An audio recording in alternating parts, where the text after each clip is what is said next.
ஒரு மிக முக்கியமான டெவலப்மெண்ட்டாக இந்தியா பாகிஸ்தான் இடையே நேரடியான பேச்சுவார்த்தை நடைபெற்றிருக்கிறது. போர் பதற்றம் நீடிக்கக்கூடிய சூழலில் ஹாட்லைன் இணைப்பு ஏற்படுத்தப்பட்டு ரெண்டு தரப்புக்கும் இடையே டைரக்ட் டாக்ஸ், முதல் கட்டமான டைரக்ட் டாக்ஸ் தொடங்கி இருக்கிறது. இதனது பின்புலத்தை பார்க்கிறோம்.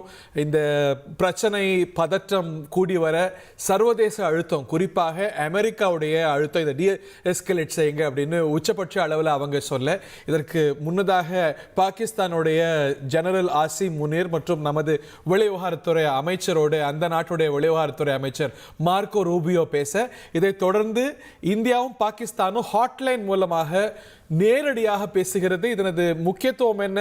ரமேஷ், இதை பற்றி விரிவா சொல்லுங்க.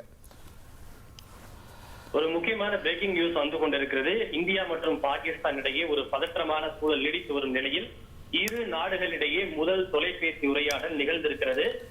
டிஜிஎம்ஓ, அதாவது director general of military operations, இரு நாடுகளை சேர்ந்த ராணுவ நடவடிக்கைகளுக்கான பொது இயக்குநர்கள் தொலைபேசியில் உரையாடி இருக்கிறார்கள். இந்த தொலைபேசி உரையாடலை மேற்கொண்டது பாகிஸ்தானுடைய ராணுவ நடவடிக்கைகளுக்கான பொது இயக்குநர் என்பது குறிப்பிடத்தக்கது. ஹாட்லைன் மூலமாக இந்த தொலைபேசி உரையாடல் என்பது நடைபெற்றிருக்கிறது. ஹாட்லைன் என்பது அதிநவீன அம்சங்கள் கொண்ட ஒரு குறிப்பிட்ட நோக்கங்களுக்காக ஏற்படுத்தப்படுகின்ற சிறப்பான ஒரு தொலைபேசி வசதி என்பது குறிப்பிடத்தக்கது. பொதுவாக பல நாடுகளின், குறிப்பிட்ட நாடுகளுடைய அரசியல் அதிபர்களோ பிரதமர்களோ மூத்த அதிகாரிகள் மட்டுமே உரையாடுவதற்காக ஏற்படுத்தப்பட்ட ஒரு வசதி தான் இந்த ஹாட்லைன் என்பது குறிப்பிடத்தக்கது.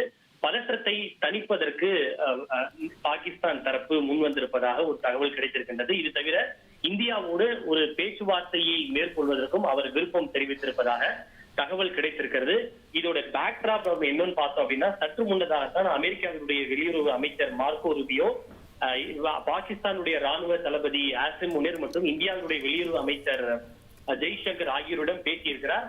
பதற்றத்தை தணிக்க வேண்டும் என்று கூறியிருக்கிறார். நீங்கள் இருவரும் நேரடியாக பேச்சுவார்த்தையை முன்னெடுங்கள் என்கிற ஒரு அறிவுறுத்தலை கூட கொடுத்திருந்தார். அதனை தொடர்ந்துதான் இந்த முதல் தொலைபேசி உரையாடல் நடைபெற்றிருக்கிறது. இதற்கு பலன் அளிக்குமா? பாகிஸ்தானுடைய கோரிக்கையை இந்தியா ஏற்க போகிறதா? நேரடியாக சந்தித்து பேச்சுவார்த்தைக்கு ஒப்புக்கொள்ள இந்தியா தயாராக இருக்கிறதா என்பது அடுத்தடுத்து வரும் நேரங்களில் தான் தெரிய வரும்.